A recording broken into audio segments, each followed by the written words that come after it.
Hinay-hinay undo sa imong pagpabuyag.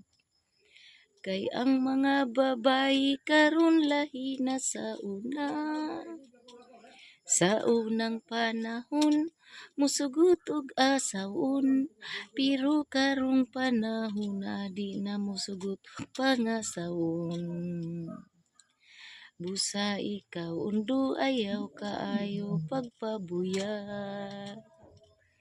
Kay ang mga babayi karon bright pa sa mga lalaki. Busa ikaw undo ayaw gyud gamita kanang imong pagkabarong-bado.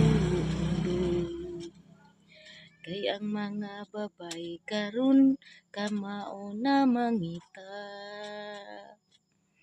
Ang mga babayi karon lupigon pa ang mga lalaki. Ang mga lalaking tapulan lupigon lang sa income sa mga babayi karon nga kugihan.